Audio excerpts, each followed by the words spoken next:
Some daughters are taught that love is a thing that must be purchased with sacrifice. Lady Cordelia Harlow was one of them. From the time she was very small, she learned to smile while surrendering the things she treasured most because someone was always there to remind her that the elder sister must know how to give way. A ribbon, a horse, a dream. Piece by piece, she offered away parts of herself, and she told herself that one day the love she paid for would come home to her. Then a certain London season arrived, and for the first time in her life, something belonged to her alone. All of society whispered about the man who had chosen her out of a room full of dazzling young ladies. For the first time, Cordelia stopped asking whether she deserved happiness. She let her heart believe. She allowed herself to dream. She did not know that beneath those glittering candles and those flawless smiles, someone had already begun reaching for the one thing that had finally been hers. There were promises about to be broken. There were truths about to be buried. And the most beautiful season of her life was being built upon a foundation she could not see. But this time, the girl who always gave way would not end the way everyone expected her to. Before we begin, please do us a small favor. Subscribe to this channel and let us know in the comments where you are watching from. Now then, enjoy the story. Lady Cordelia Harlow understood the meaning of surrender long before she understood the meaning of love. Her earliest memories were not of nursery games or bedtime stories. They were of quietly handing over the things that made her happy and of learning to keep her face pleasant while she did it. When she was 7 years old, her grandmother gave her a blue silk ribbon. It was the most beautiful thing Cordelia had ever owned, a deep cornflower blue that caught the light when she turned her head. She treasured it for exactly one afternoon. Then her younger sister admired it, reaching out with small, covetous fingers, and their mother smiled that gentle, patient smile and untied the ribbon from Cordelia's hair with her own hands. "You are the eldest," the Countess said warmly, as though she were bestowing a compliment. "Surely you can give way a little for your sister." Cordelia nodded, though her throat ached and her eyes burned. She watched Sybil skip away with the ribbon threaded through her curls, and she watched every adult in the room praise her own generosity, and she understood something without having the words for it. Her happiness was a thing that could be taken. Her sister's happiness could not. There was a gray mare some years after the ribbon that Cordelia loved more than any living creature she had ever known. Her father had bought the animal for her 12th birthday, and for one whole glorious summer, the two of them were inseparable. She rose before the household to ride out across the dewy fields, and she learned the mare's every mood, and named her Juniper, and believed in the way that children believe that some things at least were safe. Then Sybil announced one morning at breakfast that she too wished to ride Juniper, and that it was unfair for one sister to keep so fine a horse to herself, and she wept a little into her porridge for good measure. Their mother looked at Cordelia across the table with that familiar, patient expression. An elder sister, she said, ought always to set an example of generosity. And so Juniper was declared a horse for both of them, which meant within a month a horse for Sybil alone, because Sybil rode her hard and carelessly and would not share the mornings. And Cordelia, rather than quarrel, simply stopped going to the stable at all. She told herself she had never minded very much. She was becoming even then expert at telling herself such things. There was a pianoforte too, and hours of practice, and a music master who declared Cordelia the more gifted of the two sisters by far. But when the family gathered of an evening and a performance was called for, it was Sybil who was pressed to play because Sybil enjoyed the applause, and Cordelia did not care for eyes upon her, and it was always easier, to let her sister sit at the instrument and receive the praise. Piece by piece, in 100 such small surrenders, Cordelia gave away the parts of herself that might have shone until she had quite forgotten she possessed them. As the years passed, the pattern never once broke. If Sybil admired a gown, Cordelia was reminded that she already possessed several fine dresses and needed no more. If both girls wished to ride the same spirited gray mare, Cordelia was told that an elder sister ought to set an example of patience. If Sybil lost a game of cards and grew sulky, everyone in the household understood without a word being spoken that Cordelia would allow her to win the next one. Each sacrifice seemed small when it stood alone. A ribbon here, a horse there, a birthday, when the finer cake somehow found its way to Sybil's place at the table. But together those small surrenders became the whole shape of Cordelia's childhood. She learned to let go before she was asked twice. She learned to fold her disappointment away before anyone could see it on her face. Most of all, she learned never to ask aloud why her own wishes always seemed to weigh less than her sister's. Reginald Harlow, the Earl of Harlow, rarely troubled himself to question the arrangement. He was not a cruel man, only a tired and worried one. Peace beneath his roof mattered more to him than fairness, and if the surrender of one daughter's wishes prevented an afternoon of quarrels, he considered it a bargain worth making. There were larger matters weighing on him besides matters he did not discuss at the dinner table. For years, the Harlow fortune had been tangled inside a suit before the Court of Chancery. A distant cousin had died without clear instruction, and an estate that ought to have passed cleanly to the family had instead been swallowed into that vast and grinding machine of lawyers and delays. Every quarter, Mr. Thaddeus Croft, the family solicitor, arrived at Harlow House with the same grave face and the same news, which was that there was no news, only fresh expenses and further postponement. The Earl bore a great title and a great house, and beneath both there was less and less ready money to keep them standing. The Countess Lady Millicent believed with perfect sincerity that she was teaching her elder daughter the virtue of kindness. She never once suspected that what she was truly teaching was something crueler. She taught Cordelia that love had to be earned by giving pieces of herself away, and that a girl who kept things for her own sake was a girl who did not love enough. Cordelia accepted every lesson without complaint. She grew into everything a young lady was expected to be. She was graceful and soft in her manner, accomplished at the pianoforte, gentle in her speech. She danced beautifully. She conversed with a quiet intelligence that surprised people who expected only prettiness. Yet she rarely drew attention to herself, because years of standing a half step behind her sister had made modesty into something closer to instinct than choice. Sybil, by contrast, flourished beneath the gaze of others as a rose flourishes in full sun. She had bright hair and a lively wit and a way of laughing that made a whole room lean toward her. She enjoyed every compliment, and she enjoyed even more the envious glances of the other young ladies who had not received the compliment first. Cordelia never resented her sister for any of it. She simply believed in her patient and generous way that there was surely enough happiness in the world for both of them. It was in the London season of the year 1850 that the Duke of Wexmoor entered her life, and for a brief and shining, while it seemed the world had finally decided to give rather than to take. His arrival stirred every drawing-room in the city. A wealthy and unmarried duke was the most sought-after gentleman of any season, and the mothers of London immediately began the delicate arithmetic of calculating which of their daughters might capture his interest. Julian, the Duke of Wexmoor, was young for his title, not yet 31, with an easy, handsome face and manners polished to a fine gloss. Most of society assumed he would notice Sybil first, for Sybil was made to be noticed. Instead, at the Marchcroft ball, he crossed the whole length of the room and asked Lady Cordelia Harlow to dance. Their first dance surprised the entire assembly. Their second set the fans whispering behind gloved hands. By the time he claimed a third, which was more than etiquette strictly allowed, the whispers had hardened into something like certainty. The Duke of Wexmoor sought only the elder Harlow daughter. He requested every dance that propriety would permit him. He called at Harlow House each week with impeccable courtesy, bringing hothouse flowers and his own genuine attention. He spoke with the Earl about history and the management of estates and the debates, then troubling Parliament, and he did it with real interest before ever asking permission to walk with Cordelia in the garden. And when he walked with her, he listened. He listened not because good breeding required a gentleman to appear attentive, but because he seemed truly to want to hear what she thought.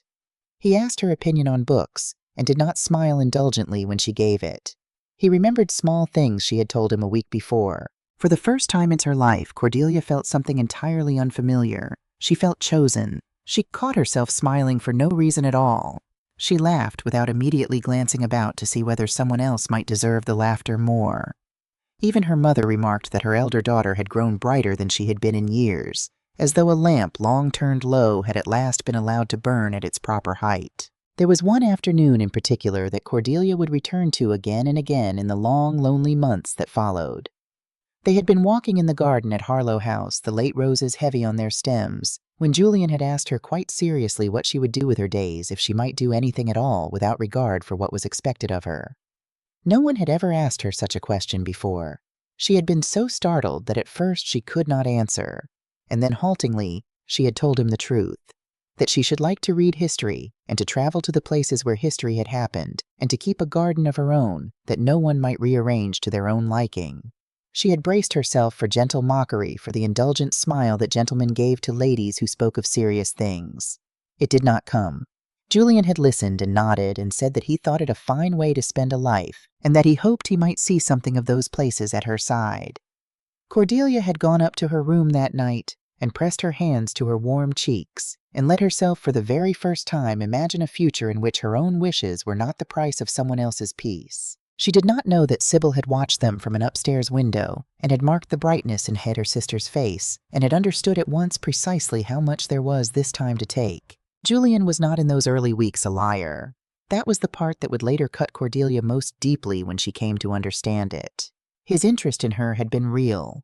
Her gentleness had drawn him the way still water draws a tired man, and he had come to Harlow House week after week because he wished to, not because he schemed to. Had matters been left alone, he might well have married her and been in his shallow and comfortable way content. But matters were not left alone. Before long, all of society reached the same conclusion. The future Duchess of Wexmoor would almost certainly be Lady Cordelia Harlow. Dressmakers quietly anticipated the commission of a wedding gown. Hostesses spoke of little else. Even the servants at Harlow House began to treat Cordelia with the careful respect one reserved for a young woman about to rise very high indeed. Sybil congratulated her sister with flawless grace. She smiled. She embraced Cordelia and pressed a kiss to her cheek. She praised the match to anyone who would listen, and she did it so prettily that no one, least of all Cordelia, thought to look beneath the words. But Sybil had understood something that afternoon that her sister had not. Under the law of the land, when a woman married, all that she was and all that she might inherit passed into the keeping of her husband. If Cordelia married the Duke of Wexmoor, then Cordelia would be safe, and Cordelia would be rich, and Cordelia would be raised above every other lady of her acquaintance. And Sybil would remain exactly what she was, the second daughter of a family sinking quietly beneath the weight of a chancery suit, a girl with a great name and no fortune to give it substance, whose future held nothing brighter than a modest match if she was lucky, and a lifetime of dependence if she was not. The thought of it frightened Sybil more than she would ever have confessed. And fear in a heart already schooled in envy curdles quickly into something worse. She had spent her whole life learning that whatever her sister was given first, she herself might take with a smile and a soft word, and no one would blame her. This, she decided, would be no different. This would simply be the largest thing she had ever taken. She began to disappear during crowded gatherings, slipping away between one dance and the next. And the Duke of Wexmoor, who was a weak man beneath his fine manners, began to excuse himself from ballrooms only to return some minutes later with a faint color in his face, and his eyes carefully avoiding the elder sister he had come to court. Cordelia noticed none of it. She was too dangerously happy. Somewhere beyond the glittering chandeliers and the polished smiles, choices were already being made. Promises were already being quietly unmade. And while Cordelia dreamed of the future she believed was waiting for her, another hand had already closed around the one thing that had finally briefly belonged to her alone. Have you ever watched someone give so much of themselves to the people they love that they nearly disappear? Tell us below, because Cordelia's greatest sacrifice has only just begun. In the days that followed, London spoke of little except the future Duchess of Wexmoor. The dressmakers had all but begun their measurements. And then on a gray afternoon at the very end of the season, the news came that changed everything. The Duke of Wexmoor's carriage had overturned on the road as he returned from a neighboring estate. Word of it spread across the city before the lamps were lit. Witnesses spoke of frightened horses and a shattered wheel, and servants running to drag their master from the wreckage. Rumor, as it always does, made the disaster grander with every retelling. Some said he had very nearly died. Others swore the carriage had rolled down a steep embankment and been dashed to splinters. By the time the Harlow family reached Wexmoor House, the truth proved far less dramatic than the rumor. The Duke had survived. His injuries were slight. A linen bandage was wound about his forehead, and the physicians insisted that with rest he would recover entirely. Relief flooded through Cordelia's chest like warm water. She stepped toward the great bed, longing for nothing more than to see him open his eyes. Dr. Silas Merrick, the physician attending him, was a lean and careful man of middle years, and Cordelia noticed even in that anxious moment that he seemed unusually watchful, as though he were minding something more than his patient's pulse. She thought nothing of it then.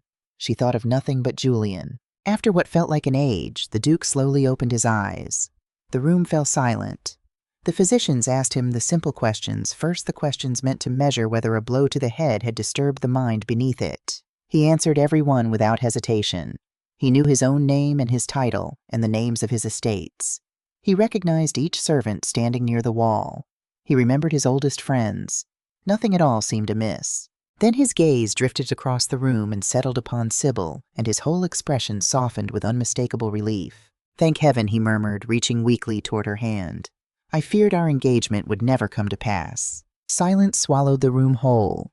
Dr. Merrick's brow drew together, though whether in genuine confusion or something more practiced, no one could have said. "Your Grace," one of the other physicians said carefully, "do you mean Lady Cordelia?" The Duke looked genuinely puzzled. Cordelia, his eyes moved to the elder sister, and he studied her face with quiet politeness. As a man studies the face of a stranger he is trying and failing to place. Nothing came into his expression. No warmth, no recognition, nothing at all. "I am afraid," he said gently, "that I do not believe we have ever met." Cordelia stared at him. Surely she had misheard. She stepped closer until she stood at the very edge of his bed, and she spoke his name softly, the way she had spoken it 100 times in the garden at home. "It is me," she whispered. "It is Cordelia." The Duke searched her face once more, and then he slowly shook his head. His voice carried neither cruelty nor embarrassment, only a calm and terrible certainty. "I am sorry, my lady. I do not know you." The words struck harder than any blow could have done. Cordelia forced her lips into the shape of a smile because a lifetime had trained her to smile, even while something inside her was breaking. "You asked my father for permission to court me," she said. No recognition crossed his face. "We danced together the whole season through. Nothing.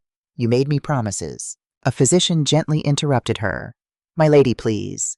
And another exchanged a long, thoughtful glance with his colleague.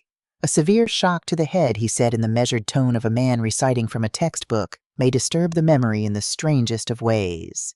Certain faces, certain events may vanish entirely while all the rest remains perfectly intact. It is uncommon, but it is not unknown." The explanation settled over the room with an ease that Cordelia would only later understand had been prepared for it.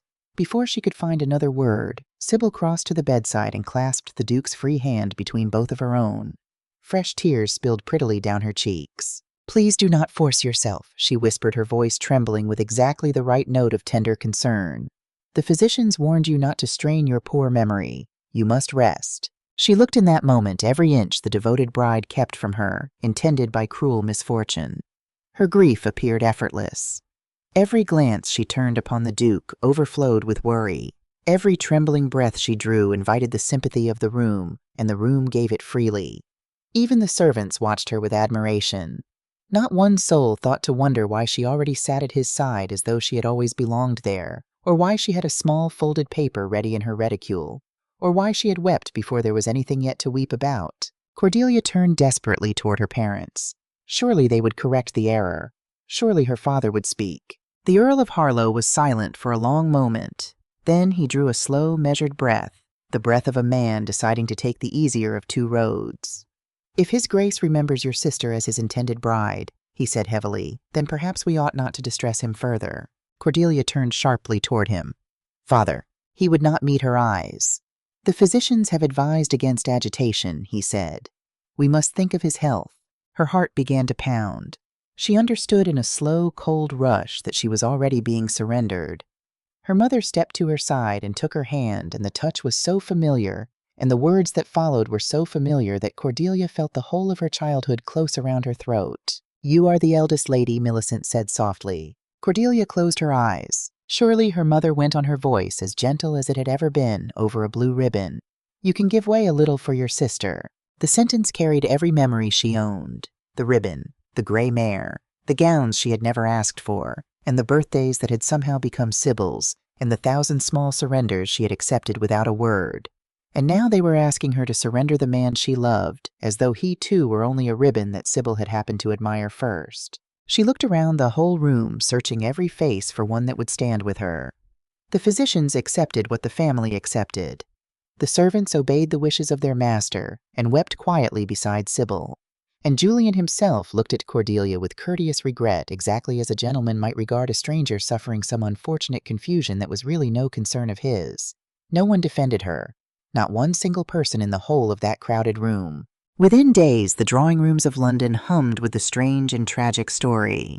Many pitied the Duke, his mysterious loss of memory. Others called it a cruel twist of fate. No one, of course, dared to accuse an injured Duke of deception, and so the lie was allowed to stand simply because it was too monstrous to be suspected. As the whispers spread, Sybil scarcely left Wexmore House. She read aloud to the Duke while he rested.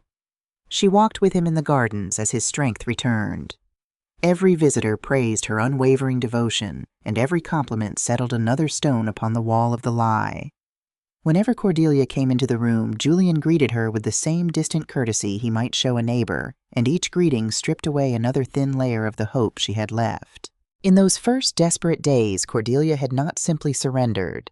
Whatever the story would later say of her quiet acceptance, she had fought in the only ways left to a young woman of her station, which is to say quietly and with a pen. Each night she sat at her writing desk and composed letters to Julian, careful and tender letters reminding him of the garden and the roses, and the question he had asked her there of the books they had spoken of, and the small particular things that only the two of them had shared.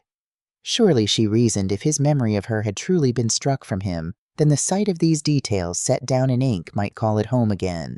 She sealed each letter with trembling hands and gave them to be carried to Wexmore House. No answer ever came, not one. She told herself that he was too unwell to reply, that the physicians forbade him the strain that the letters were being kept from him for his own good. She never once imagined the truth, which was that the letters were reaching Harlow House's own parlor fire before they ever saw the road to Wexmore fed to the flames one by a sister who smiled at breakfast and grieved so prettily at the bedside. Cordelia rode into a silence she believed was illness, and the silence was in fact her own family's hand closing gently over her mouth. Only much later in the country, with one of Nell Harrow's plain, honest letters open on her lap, would she understand what had truly become of every word she had sent. Soon both families arrived at the same convenient conclusion. The wedding ought to proceed without delay, for a long postponement would only encourage the gossips. A marriage would silence every rumor before it had time to grow teeth. Whether the bride was the elder daughter or the younger seemed to matter very little to anyone determined to preserve the alliance between two great families. And there was another reason, though the Earl of Harlow named it aloud to no one. Mr. Croft had come to him only the week before with his gravest face yet. The Chancery suit, he said, was likely to be decided against them within the year. What ready money remained would not carry the family through it. A daughter married to the Duke of Wexmore would be a daughter beyond the reach of ruin, and a family joined to Wexmore might yet find its debts quietly eased by so powerful a connection. It made no difference to the ledger which daughter wore the ring. It only mattered that one of them did. Preparations began almost at once. Florists arrived with sketches. Dressmakers carried bolts of pale silk through Harlow House. Invitations were discussed over the breakfast table as though nothing at all were strange. The wedding that had once been planned for Cordelia quietly, seamlessly became Sybil's. And no one paused to ask whether the change had broken the elder sister's heart. They simply expected her to bear it, as she had always borne everything. The morning of the wedding arrived beneath a clear autumn sky. Harlow House stirred before dawn. Servants hurried through the corridors carrying flowers and polished silver and carefully folded lengths of lace. Musicians assembled at the front entrance. Carriages rolled across the gravel drive, bringing relations eager to witness the marriage that promised to bind two distinguished houses together. No one knocked upon Cordelia's door. No one thought to ask whether she wished to attend. She had become an afterthought inside the very house where she had spent her whole life trying to please everyone within it. She stood at the window of her bedchamber and looked down at the gardens where Julian had once spoken to her of a future she had let herself believe in. Every one of those promises had belonged to another life, now a life she could see clearly through glass, but could no longer enter. At last a soft knock came. Her mother entered, carrying a small parcel. Inside lay a prayer book Cordelia had owned since she was a child. "I thought you might like to keep this," Lady Millicent said quietly. Cordelia accepted it with both hands. "Thank you." Her mother hesitated at the door. "Time heals every disappointment, my dear." Cordelia lifted her eyes to meet her mother's. "This was never a disappointment, Mother," she said, and her voice remained perfectly calm. "It was a choice, and it was not mine." The silence that fell between them had no answer in it. Lady Millicent lowered her gaze and found she had nothing to offer. Cordelia embraced her briefly without anger, and then she stepped away. She had spent years believing that if she only loved enough and yielded enough and forgave enough, then someone would one day choose her in return. Now, standing in the pale morning light, she understood the truth of her whole life at last. Her parents had chosen. Julian had chosen. Sybil had chosen. She alone had never been given a choice at all. But there was one small thing she did before she left, and it was the first act of her life that belonged to no one but herself. She went to the little writing desk in the corner of her room, and from beneath the lining of the drawer, she drew out a letter. It was a letter Julian had written her during the season in his own hand, full of warm and particular things. She had kept it because she had loved him. Now she folded it carefully and placed it inside the prayer book, and she did not yet know why, only that a letter written in a man's own hand might one day prove that the man had known her after all. Then she called Nell Harrow to her. Nell was a young housemaid, scarcely 18, who had waited upon the sisters since girlhood, and who had been given her notice only the week before as part of the household's quiet economies. Cordelia pressed a coin into her hand and asked her a strange and quiet question, whether Nell would be willing to write to her from time to time wherever she went and to tell her honestly whatever she happened to see in the days to come. Nell, who had always liked the elder sister far better than the younger, promised that she would. Cordelia took up a single traveling case. Without announcing her departure to anyone, she walked down through the quiet servants' entrance and left Harlow House behind her. The chapel bells began to ring across the estate as her hired carriage rolled away down the drive. She did not look back. By the time the vows were spoken inside the village church, Cordelia was already miles from London. Each passing field carried her farther from the whispered pity and the carefully rehearsed lies.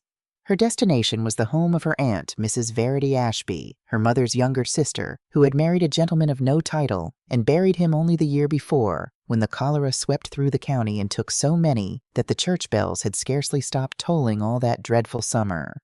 Mrs. Ashby lived now in quiet retirement in Hampshire, far removed from the endless calculations of the marriage market. The journey lasted the better part of a day.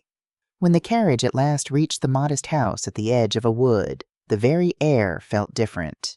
There were no crowds and no curious callers, only wide green meadows and ancient oaks and the settling sound of birds among the branches as evening came on. Her aunt welcomed her without a single question. She simply took Cordelia into her arms on the doorstep and held her. "You may stay as long as you wish," she said, and nothing more was asked or required. For the first time in longer than she could remember, Cordelia slept the whole night through. The days that followed unfolded with a gentle and healing simplicity. She gathered flowers from the garden after breakfast. She helped arrange them in the drawing room. She spent long afternoons reading beside open windows while cool country breezes drifted through the house. No one compared her to Sybil. No one reminded her to give way. The silence she found in that house did not feel like loneliness.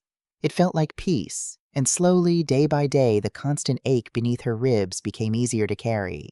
Her Aunt Verity proved a quiet and steadying companion in those first weeks. She was a plain-spoken woman who had married for love rather than advantage against the wishes of her own family and buried her husband too soon, and she carried her griefs without complaint and without pretending they were not griefs. She asked Cordelia nothing about London, but she watched her niece with knowing eyes, and now and then she said a thing that landed with more weight than she seemed to intend. Once, as they sat shelling peas together on the kitchen step in the last warmth of the year, Verity remarked apparently to the peas that she had always thought it a curious cruelty how families would praise a girl for giving and giving until there was nothing left of her, and then wonder aloud why she had grown so pale and so quiet. Cordelia had said nothing in reply, but she had turned the words over for days afterward, and something in them had begun very gently to loosen a knot she had carried so long she had ceased to feel it as a knot at all. It was Verity, too, who first said aloud without any particular emphasis that a blow to a man's head was a strange and unreliable thing, and that she had never in all her years heard of one so tidy that it swept away a single face and left the whole rest of a life standing. She said it, and returned to her peas, and she did not know, or perhaps she did, that she had set her niece's careful mind upon the path it would follow all that winter. One crisp morning, while walking along a woodland path that bordered the neighboring estate, she came upon a gentleman crouched beside his horse, examining one of its hooves. The animal had thrown a shoe, and its rider had been left to continue on foot while his groom rode ahead to fetch the blacksmith. Cordelia recognized him almost at once, for his face was known in London even to those who had never been introduced to him. He was Nathaniel, the Marquis of Ravenscroft, and society knew him chiefly as the great rival of the Duke of Wexmoor, though few could ever explain how the rivalry had first begun. She inclined her head politely. "My lord." Before she could say more, the hem of her walking dress caught fast upon a thorn bush at the edge of the path.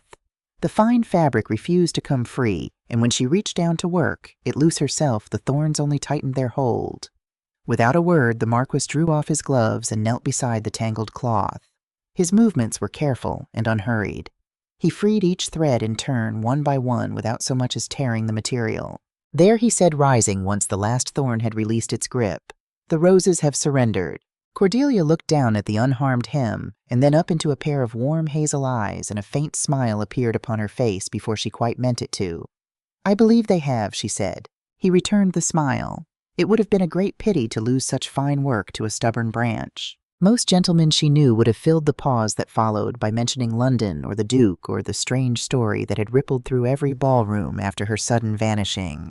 The Marquis of Ravenscroft did none of those things. Instead, he glanced toward the path ahead. "The river is particularly beautiful at this time of year," he said. "If you follow it another quarter-mile, you will find the willows reflected across the water. It is worth the walk." It was an ordinary observation, and nothing more, and yet it carried something she had not realized how badly she had missed. To be spoken to simply as a person, and not as the subject of a scandal. He touched the brim of his hat. "I wish you a pleasant walk, my lady." "And you, my lord," she answered, and they went their separate ways. Cordelia walked on a few steps before she understood that something in her had shifted. For the first time since she had left London, she had smiled without forcing herself to. The feeling was small and unfamiliar and fragile, and it was unmistakably real. Hope, she was learning, did not always return all at once. Sometimes it arrived as quietly as the countryside itself. She did walk onto the river that afternoon as he had suggested, and she found the willows exactly as he had described them, trailing their long green fingers across water, so still it held the whole sky upside down within it. She sat upon the bank for the better part of an hour and watched a pair of swans move across the reflection of the clouds, and she felt something in her chest loosen that had been clenched tight for so long she had forgotten it could be otherwise. When she rose to go home, she noticed that she had not once in all that hour rehearsed an apology or measured her own worth, or wondered what she owed anyone for the simple right to sit beside a river and be at peace. It was a small thing. It felt enormous. Life at her aunt's house settled into a gentle rhythm, and into that rhythm the Marquis began without either of them arranging it to appear. Some mornings they met near the river. Other days they crossed paths while riding along the lanes that wound between the neighboring estates. When rain kept them indoors, he occasionally called upon Mrs. Ashby with a newly published volume of history he thought might interest her niece, or with news of a lecture upon some scientific subject lately delivered in London. He discovered that Cordelia preferred history to poetry, and she learned that he had an unexpected gift for making even the driest debate over old kings and older battles into something that made her laugh aloud. He listened whenever she spoke. When she disagreed with him, he did not hasten to prove himself right. He welcomed the disagreement, turned it over with real curiosity, and often confessed himself persuaded. Cordelia found herself speaking more freely in his company than she had ever spoken to anyone in her life. There was a wet gray afternoon late in the autumn when the rain came down in sheets, and Nathaniel arrived at her aunt's door soaked to the shoulders, having ridden over with a volume he had promised her, a history of the Roman Republic, that he swore contained the most magnificent quarrels ever committed to paper. They sat by the fire while the storm rattled the windows, and he read aloud to her, and he was so ill able to keep the laughter from his voice as he described the vanities of long-dead senators that Cordelia laughed until her sides ached, and her aunt looked in from the next room to see what the commotion was about. At some point in the afternoon, Cordelia realized that she had disagreed with him 3 times openly and without softening it, and that each time he had leaned forward with delight rather than displeasure, as though her having a mind of her own were the most welcome thing in the world. When at last he took his leave, still damp, still grinning, she stood in the doorway and watched him ride off into the rain, and she pressed the borrowed book against her chest and understood that she had begun very quietly and without at all deciding to fall in love. He never once asked why she had disappeared from London. He never mentioned the Duke of Wexmoor. He never treated her as an object of pity or of gossip.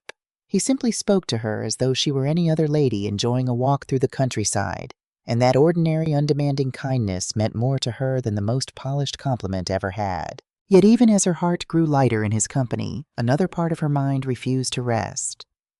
In the quiet of the country, away from the noise that had drowned her, Cordelia had begun to think clearly for the first time since the accident, and the more clearly she thought, the less she believed. She remembered how Dr. Merrick had avoided her eyes. She remembered how Sybil had wept before there was cause to weep, and how a folded paper had been ready in her sister's hand at the precise moment it was needed. She remembered that Julian had recognized every servant in the room, every friend, every fact of his life, and had forgotten only her. A blow to the head, she reasoned, might scatter a man's memory like leaves. But what blow was ever so precise, so tidy, so convenient, that it erased one single person and left all the rest untouched? She did not know yet what she would do, but she resolved quietly and entirely on her own that she would learn the truth. The first thread came to her by post. The reform that had made a letter cost but a single penny had put correspondence within the reach of even a dismissed housemaid. And Nell Harrow kept the promise she had made. Her letters were plain and misspelled and utterly honest. In one of them, written in a careful, laborious hand, Nell told Cordelia something she had seen with her own eyes during the days the Duke lay confused in his bed. She had seen Lady Sybil alone in the small parlor at Harlow House, feeding letters into the fire one after another. Letters addressed Nell had seen plainly before they burned to his grace, the Duke of Wexmoor, in the elder sister's own hand. Every message Cordelia had written to Julian in those desperate days, pleading with him to remember, had been burned before it ever left the house. The second thread Cordelia pursued herself. She wrote to Dr. Merrick not with accusation, but with a strange, gentle patience, asking after the Duke's health and mentioning almost in passing how deeply his sudden and total forgetting of her had grieved her, and how she prayed that a man of medicine might one day explain to her how such a thing could come to pass. She wrote 3 such letters over as many weeks. She was not certain what she hoped for. What she received at last was a reply that trembled on the page. Dr. Silas Merrick was not a wicked man. He was a weak one, as so many are, and his weakness had a shape. He had once, years before, made an error at the bedside of a patient who had died, and Sybil, through a servant's gossip and a great deal of patience, had come to learn of it. He owed money besides a great deal of it, and Sybil had quietly settled with the men he owed. When the accident gave her the opening she needed, she had come to him and reminded him sweetly of both the debt and the dead patient, and she had told him precisely what he was to say about the nature of the Duke's confusion. And so he had said it. He could not live with it. That was the whole of his letter.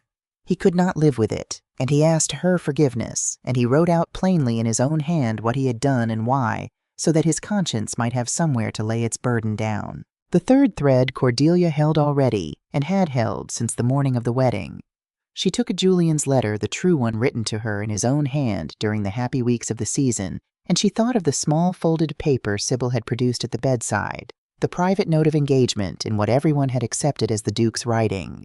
She had glimpsed it only briefly then, but she remembered the shape of the letters, and now, holding the genuine article beside her memory of the forgery, she understood what she had half seen and not believed. The hand upon that note had been an imitation, a careful, practiced, patient imitation. Sybil had always been clever with a pen. It had never before occurred to Cordelia to fear it. There was, too, a fourth matter which reached her through Mr. Croft. The old solicitor, sorting through the tangled affairs of the family, had found among the papers of the Chancery suit a bequest that had lain buried for years. Cordelia's grandmother, the same grandmother who had given her the blue ribbon, had left a legacy of some substance to her elder granddaughter alone, a legacy proved and recorded years before at Doctors' Commons, and then swallowed like so much else into the great suit that had held the family's fortunes hostage for a decade. It had been meant for Cordelia. It had always been meant for Cordelia. And Sybil, Mr. Croft delicately implied, had made certain inquiries about that very legacy some months past, inquiries that suggested she had known of it and had hoped to see it counted among whatever a Wexmoor marriage might bring into her own hands. So there it was, laid out at last, like a hand of cards turned face up. The burned letters, the purchased physician, the forged note, the buried legacy. It had not been one lie born of a single desperate moment. It had been a design patient and complete, and at the heart of it stood her sister. Cordelia sat very still for a long while with all of it spread before her. She was not weeping. She had wept all she meant to weep. She was instead beginning to understand her own strength for the first time, and to feel the strange, cool weight of it in her hands. For most of her life, she had believed herself the sort of person to whom things simply happened, a leaf carried wherever the current willed. The girl who was told to give way and gave way.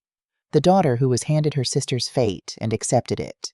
But sitting there in her aunt's quiet parlor with the letters and the confession and the forged note spread upon the table, like the pieces of a puzzle she had assembled with her own patient hands, she saw that she was not that person after all, and perhaps never had been. She had found the truth herself. No one had brought it to her. No rescuer had ridden up to set things right. She had suspected and questioned and written her careful letters and waited and gathered, and now she held in her keeping the power to right the greatest wrong ever done to her, and the choosing of what to do with that power belonged to no one on earth but herself. It was the first time she had ever held real power of any kind, and she found that it did not make her cruel. It made her calm. It was in the midst of these quiet discoveries that an invitation arrived from Ravenscroft Hall. The Dowager Marchioness of Ravenscroft, Nathaniel's mother, requested the pleasure of Lady Cordelia's company at tea. Her aunt smiled as she handed over the letter. "I believe," she said, "that the old Marchioness has taken an interest in you." Cordelia accepted the invitation with a quiet curiosity. Ravenscroft Hall possessed none of the cold grandeur meant to overawe a visitor. It felt lived and warm and welcoming. Lady Honoria greeted her guest herself, rather than leaving the office to a servant. She was a woman of 55 or thereabouts, with the same warm hazel eyes as her son, and a directness of manner that put Cordelia instantly at her ease. "My dear Lady Cordelia," she said, taking both her hands, "I have been looking forward to meeting the young woman my son speaks so highly of." The words caught Cordelia entirely off her guard. Nathaniel had spoken of her, not as a scandal, not as an object of pity, but simply as someone worth the knowing.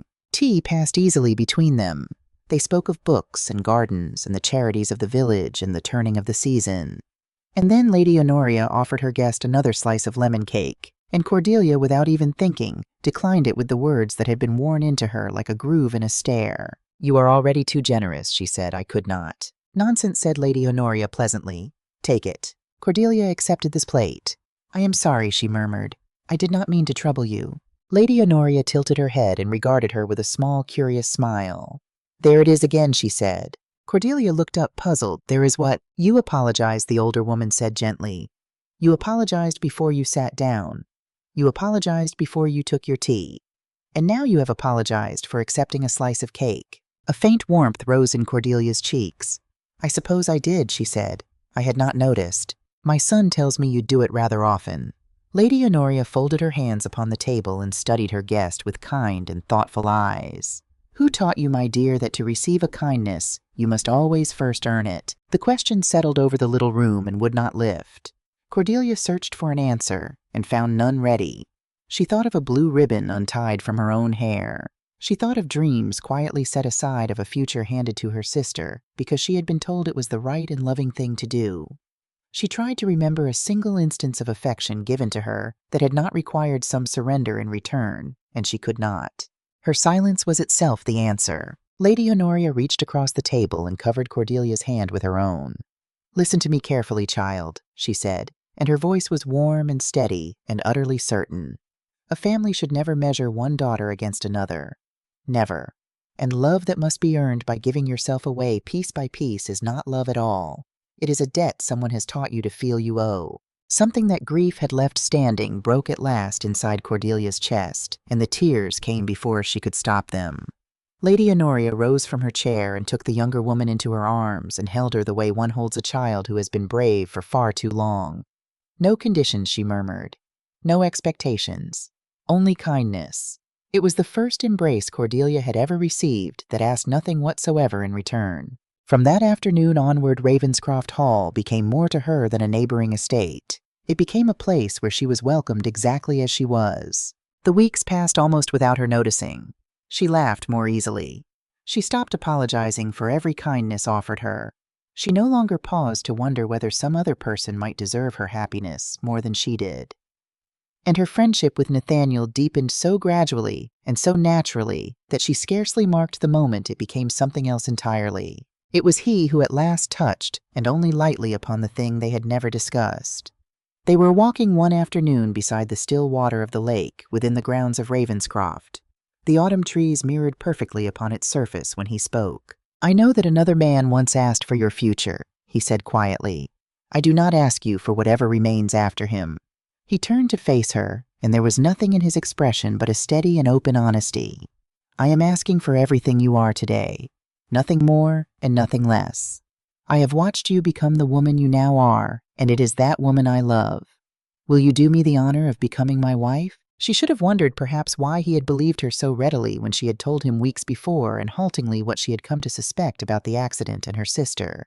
But she did not need to wonder, for he had told her plainly himself. He had known Julian of old.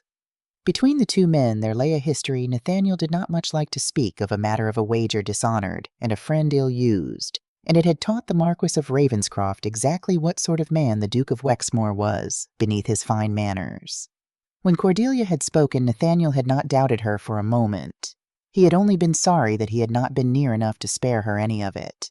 Cordelia looked into his warm hazel eyes. There was no pressure in them, and no expectation, only a choice that belonged from first to last entirely to her.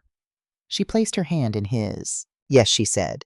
For the first time in the whole of her life, she chose a future that did not require her to give herself away in order to deserve it. What does true love look like to you?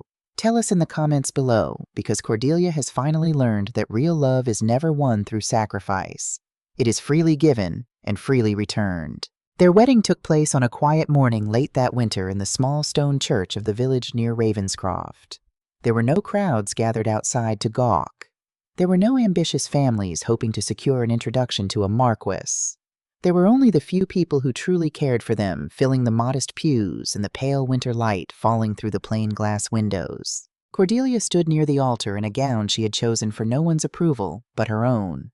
It was elegant without extravagance and lovely without demanding to be looked at. Lady Honoria stood behind her, fastening the bridal veil with careful, steady hands, and when the last pin was set, she stepped back to admire the young woman before her, and her eyes shone. "I was blessed with a son," she said softly, "and today heaven has blessed me with a daughter." Cordelia's composure broke not from any sorrow, but from hearing at last the words she had waited her whole life to hear.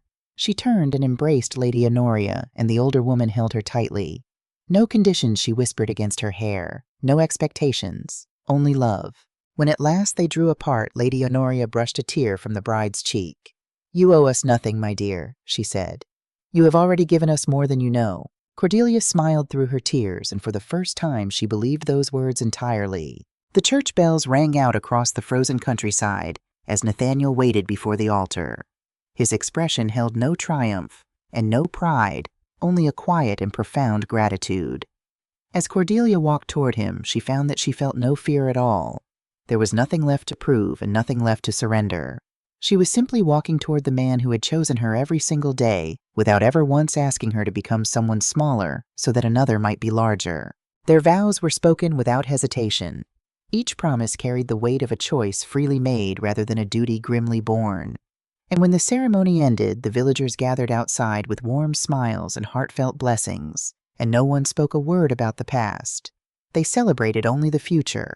The small wedding breakfast that followed felt far more like a family gathering than any noble occasion. Laughter took the place of stiff and careful conversation.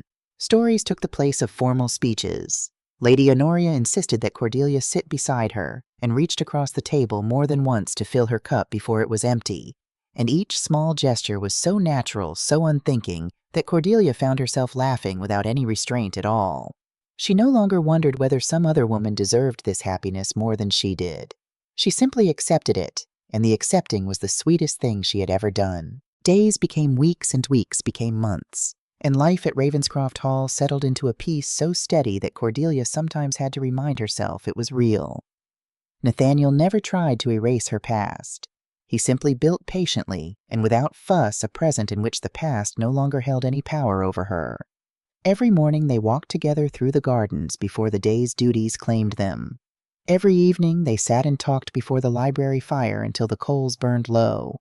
Love did not arrive between them in grand declarations. It revealed itself in 1,000 ordinary moments, and the ordinariness of it was precisely what made it precious. News of the marriage traveled swiftly back to London, as such news always does. Many remembered the abandoned elder daughter who had vanished so strangely before the Duke of Wexmoor's wedding. Few had expected her to surface again at all, and fewer still had expected her to surface as the Marchioness of Ravenscroft. Fewest of all had imagined that her husband would be the one nobleman in England whom the Duke of Wexmoor had spent years struggling to surpass. The announcement reached Wexmoor House over the breakfast table on an ordinary morning. Julian unfolded the newspaper with little interest, his attention wandering until one small notice among the marriages caught and held it. Lady Cordelia Harlowe had become the Marchioness of Ravenscroft. He read the notice once, then he read it again, then he read it a third time. Across the table, Sybil noticed his stillness. She leaned toward him and glanced at the printed page, and a small, satisfied smile curved her lips. "It seems my sister has found someone after all," she said lightly. "I see that," Julian answered. His voice remained composed, but something beneath it had shifted, and he could not have named what. He had expected Cordelia to withdraw from society forever, to fade quietly into some obscure corner, and trouble his conscience no more. Instead, she had married. And she had not merely married. She had married his oldest rival. She had married the very man whose every success had needled at Julian's pride for the better part of a decade. He folded the newspaper carefully and said nothing more. But the notice stayed with him through the whole of that gray morning like a splinter too small to see and too deep to draw out. The months that followed brought a change to all of London, for it was the spring of the year 1851, and the whole city had turned its eyes toward Hyde Park, where an enormous palace of iron and glass had risen up among the elms like something out of a dream. The great exhibition had opened its doors, and the world had come to see it. Beneath that shimmering crystal roof, the nations of the earth had laid out their finest works, their machines and their marbles and their treasures, and all of fashionable society drifted through the vast, bright halls in a state of perpetual wonder. Cordelia and Nathaniel went to see it together on one of their first days back in the city, and it was there beneath that roof of glass, with the light pouring down through it, as through the walls of some enormous greenhouse, that Cordelia felt most keenly how far she had traveled from the girl she had been. They wandered for hours among the exhibits, the great engines that hissed and turned the fountains, the towering elms that the builders had simply enclosed rather than cut down, so that living trees grew inside the palace, as though it were a piece of the outdoors that had been captured whole. Nathaniel read every placard aloud to her in his low, amused voice, and invented outrageous histories for the objects whose true purpose neither of them could guess. And Cordelia laughed and argued and pointed and forgot for whole minutes at a stretch that she had ever been unhappy in her life. A woman she had known slightly in her first season passed them near the great crystal fountain and stared plainly astonished to see the abandoned Harlow girl not only return to society, but radiant in it, and on the arm of a marquis besides. Cordelia met the stare and only smiled and inclined her head and walked on, and it cost her nothing at all, and that too was a kind of freedom she had never expected to know. It was in that season of glass and light that the grandest assemblies of London came roaring back to life, and it was to one of these, a great ball held in the rooms of a house near the park, that the Marquis and Marchioness of Ravenscroft came up from the country at last. Conversation faltered as they entered. Heads turned. The story of the abandoned daughter turned Marchioness had lost none of its fascination in the months of its telling, and now here was its heroine in the flesh. But the woman who crossed the ballroom on her husband's arm bore no expression of triumph. She sought no attention and courted no eyes. She greeted old acquaintances with a quiet warmth, and she moved through the crowded room with an ease that could not be counterfeited. She looked peaceful. She looked entirely at home in her own life. Gone altogether was the girl who had once entered every room wondering whether she truly belonged in it. Julian noticed her almost the instant she appeared. His own conversation faded into a distant hum. He watched as she smiled at something Nathaniel murmured close to her ear, and he saw that the smile reached all the way to her eyes, and he understood with a slow and growing discomfort that she looked happier now than she had ever looked during the whole of the season he had courted her. Not because she wore a grander title for a duchess outranked a marchioness, and she must know it. Not because society admired her. She looked happier simply because she had set down some great weight she had been carrying all her life, and he had never once in all their dances noticed that she was carrying it at all. Sybil followed the direction of his gaze and saw exactly what he saw. Her sister was not searching the crowded room for the Duke of Wexmoor. She never once looked in his direction. She laughed freely at her husband's side, entirely unaware of the attention she drew, and completely indifferent to the two people in that room who had built their whole marriage upon her ruin. For the first time in years, Sybil felt something cold and unfamiliar tighten in her chest. She had won. She had taken everything she had believed her sister wanted. So why, she asked herself watching Cordelia laugh in the candlelight, did Cordelia look like the happier woman? The question would not leave her. As the music swelled and the polite talk murmured on around her, Sybil found herself watching her sister far more often than she watched anyone else, and the victory she had celebrated for so many months no longer tasted nearly so sweet as it once had. The ballroom hummed with music and easy conversation. Ladies drifted between the dance floor and the refreshment tables while gentlemen discussed the wonders of the exhibition and the newest marriages of the season. Cordelia stood beside Nathaniel as they greeted one familiar face after another, and she no longer entered a room hoping to be noticed. She belonged exactly where she stood, and she knew it. After one dance, Nathaniel excused himself to speak with an elderly relation who had beckoned him from across the room. "I shall return directly," he said. "I shall be here," Cordelia answered, smiling. She wandered toward the conservatory that adjoined the ballroom, drawn by the cool evening air that came through its tall panes of glass. The scent of roses and damp earth filled the quiet green space. She paused beside a small marble fountain and let herself enjoy a rare moment away from the press of the crowd. She was not afraid. She had not been afraid in a long while. Footsteps sounded softly behind her. "I wondered whether I might find you alone," said a voice she had known all her life. Cordelia turned. Sybil stood in the doorway of the conservatory, her emerald gown catching the light, and the smile she wore held none of the warmth she displayed for the eyes of society. "I thought congratulations were in order," Sybil said lightly, stepping into the room. "Thank you," Cordelia answered, and met her sister's gaze without flinching. Sybil's smile tightened at the edges. "You seem remarkably content." "I am," said Cordelia. The simple answer seemed to unsettle Sybil more than any sharp reply could have done.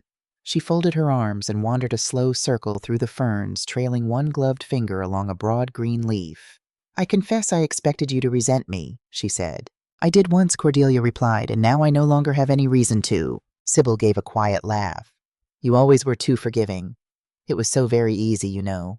Her voice took on a low, musing tone, half to her sister and half to herself. And there was in it the dangerous carelessness of a person who has grown certain she can never be caught. "If ever I admired a thing, the whole world expected you to give it up. You never once learned to refuse me." "I have learned," Cordelia said. But Sybil was not listening. She was too pleased with the sound of her own cleverness, too long starved of anyone before whom she might finally boast of it. "When Wexmore began to court you," she went on, "I could not bear it.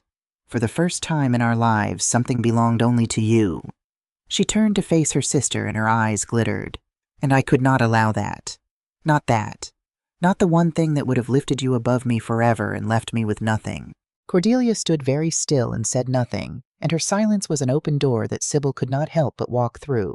"What began as a few private conversations became something more," Sybil said with a small, satisfied smile.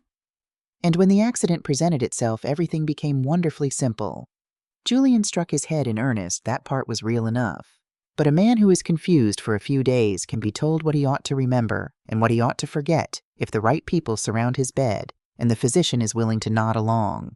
I burned your letters before they ever reached him. I saw to the good doctor, and the little note of engagement in his own dear hand." She laughed again softly, and there was a horrible pride in it. "Well, I have always been clever with a pen." "I know," said Cordelia. Something in the calm of those two words made Sybil pause at last, and it was then that Cordelia reached into the small silk reticule at her wrist and drew out several folded papers and laid them one by one upon the rim of the marble fountain between them as evenly and deliberately as a woman laying down winning cards. "This," she said, touching the first, "is a letter Julian wrote to me during the season in his own true hand. And this," she touched the second, "is the note you set beside his bed. Hold them to the same candle. Sybil and any stranger will see in a moment that the second hand is only an imitation of the first. A very fine one, but an imitation." Sybil's smile faltered. "This," Cordelia went on, laying down the third paper, "is a letter from Dr. Merrick, written of his own free will, and signed with his own name, setting out exactly what you held over him and exactly what you paid him to say. And this last one is from Nell Harrow, who watched you feed my letters into the parlor fire one gray afternoon, and has never forgotten a single thing she saw." The color drained from Sybil's face. She stared at the papers upon the fountain as though they were living things that might strike at her. "You confessed just now because you believed there was nothing I could do," Cordelia said quietly. "But I did not come into this room to hear you confess. I already knew all of it. I have known for months. I only wanted to hear whether you would say it to my face, and you did." Neither sister had noticed the figure who had come to stand in the doorway of the conservatory a few moments before, searching for his wife. Julian had entered in the last minutes and heard far more than he had ever wished to hear. He had heard Sybil say that the memory had been a fabrication built around a real injury. He had heard her say she had burned the letters and bought the physician and forged the note. He had heard her say with pride that she had taken the Duke of Wexmore exactly as she had taken everything else that had ever belonged to her sister. And now he stood frozen in the doorway, the certainty he had leaned upon for a year collapsing beneath him all at once. He looked at Sybil. Then he looked at Cordelia. The truth stood plainly before him, and it wore no accusation. It did not need to. Every victory his wife had ever celebrated had shared the same shape he understood now. Every prize she had reached for had belonged to her sister first. The ribbon, the mare, the admiration of a room, and last of all himself. He had believed in his vanity that Sybil had fought for him because she loved him. He saw now that she had fought for him only because he was the final possession she could strip from Cordelia. He had mistaken obsession for devotion.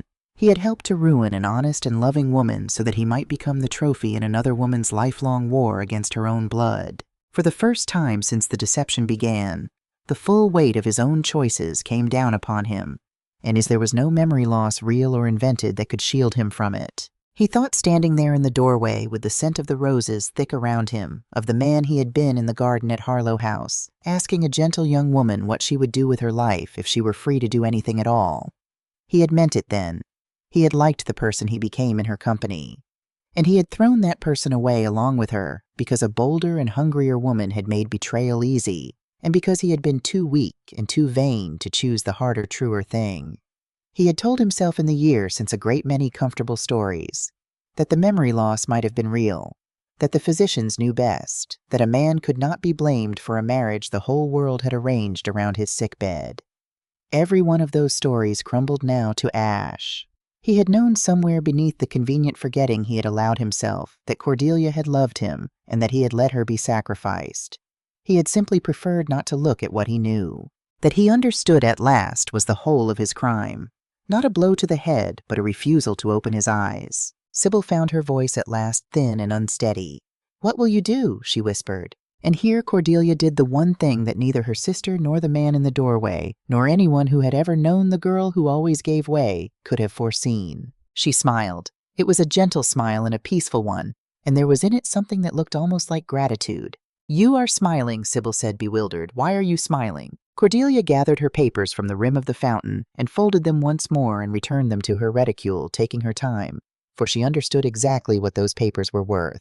With them she could bring a suit against Julian for the promise he had broken, and every drawing room in London would ring with it. With them she could see her sister answer to the law for the forgery of a gentleman's hand. And forgery was no small matter, no drawing room scandal to be whispered over and forgotten, but a grave and public crime. She held in that small silk bag the power to unmake them both completely, and all three people in the conservatory now knew it. "I could destroy you," Cordelia said without any heat at all. "You understand that, I think. Both of you.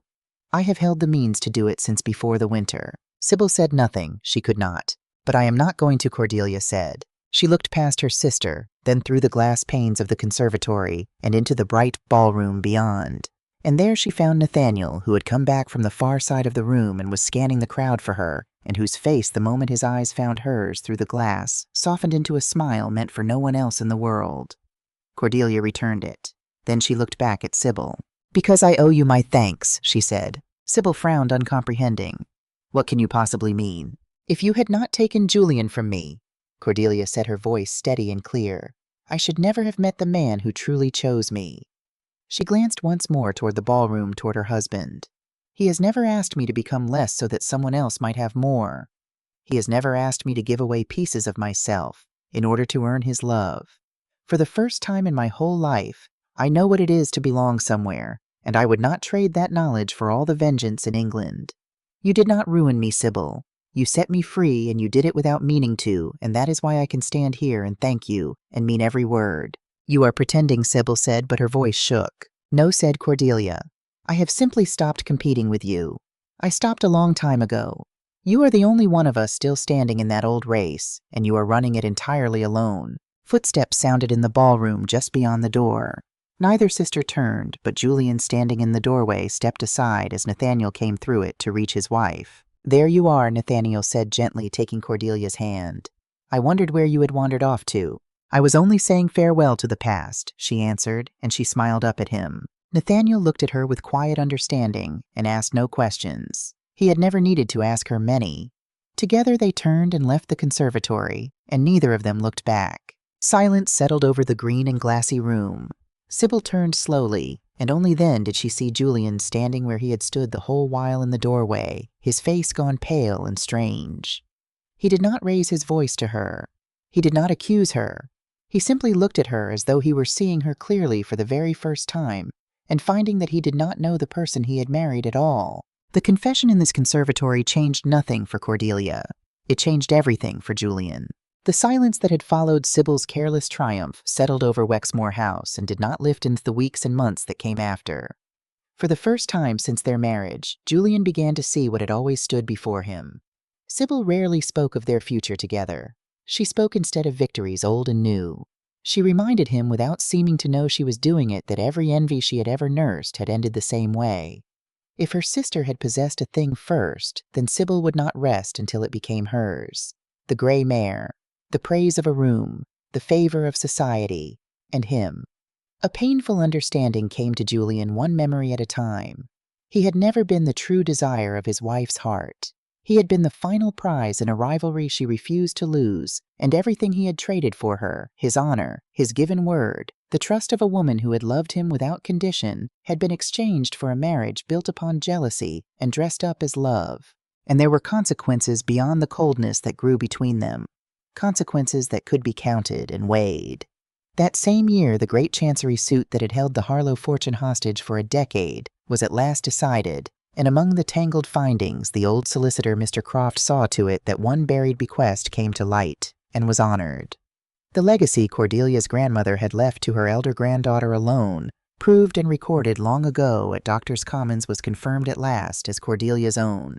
The very portion Sybil had schemed to gather into her own hands slipped away from her entirely and came to rest quietly and lawfully with the sister she had wronged. The marriage that was to have saved the family had saved neither its fortune nor its good name, for whispers have a way of spreading, no matter how carefully a lie is guarded. And though no one could prove a thing, all of London came in time to sense that something at Wexmore House was not as it should be. Sybil lived out her days as a duchess, which was all she had ever said she wanted. But she lived them beside a husband who no longer looked at her in a house grown silent under the constant weight of knowing that her sister held in a folded packet of papers the power to end her whenever she chose, and forbore to use it only out of a mercy Sybil could neither earn nor understand. It was a strange and quiet imprisonment, and it was one she had built for herself, stone by patient stone. Meanwhile, life moved gently on at Ravenscroft Hall. Cordelia no longer measured her happiness by what had once been taken from her. She measured it instead by what she received each day without ever having to ask. One afternoon, Lady Honoria came into the drawing-room carrying a basket of roses freshly cut from the garden. "My dear daughter," she said with the warm smile that Cordelia had come to depend upon. "Like sunlight, would you help me arrange these before dinner?" Cordelia looked up from her book. "Daughter." The word still carried a quiet wonder every time she heard it. She rose and embraced Lady Honoria with the same easy affection she had once longed for and never received from her own mother. Nothing about the moment was remarkable in the least, and that was precisely what made it so precious to her. Love had become ordinary between them, steady and certain, a thing she no longer had to watch for fear it would vanish. Nathaniel came in a few moments later and smiled at the sight before him, his wife and his mother bent together over a basket of roses in the late gold light. Without a word, he joined them, carefully trimming the stems, while Cordelia arranged the flowers beside Lady Honoria. No one competed for anyone's affection. No one demanded a sacrifice. They simply belonged easily and wholly to one another. That evening, when the roses had been arranged and dinner had been eaten and Lady Honoria had gone up to bed, Cordelia and Nathaniel sat together before the library fire as they did each night. She had a letter from Nell open on her knee, for she wrote to the girl still, and had seen to it that Nell was settled in a good household near Ravenscroft, safe and well paid for a kindness once done in a dark time is not a debt to be forgotten. Nathaniel read beside her, and now and then he reached over and took her hand without looking up from his page, simply to have it. And Cordelia found that she had stopped at some point she could not name, keeping the careful count she had kept all her life. She no longer weighed each gift against what it might cost her. She no longer waited for the moment when the warmth would be withdrawn and the price named. The fire settled. The old house creaked around them. And Cordelia, who had once been taught that love was a thing to be earned through endless surrender, sat in the quiet and let herself be loved and asked nothing and apologized for nothing and was at last entirely at home. Months later, at another gathering of London society, Julian watched from across a crowded room as Cordelia laughed at her husband's side. She did not search the room for him. She did not carry the sadness he had once placed in her heart.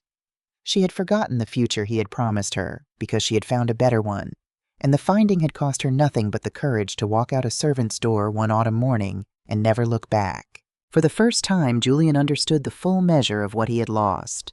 Cordelia had loved him with a whole and honest heart. She had trusted him without reservation or condition. And rather than guard that love, he had traded it away for deception and pride, and no apology could ever restore what he had broken, and no regret could return the year he had stolen from her. The greatest punishment was never scandal, and it was never the law. It was this.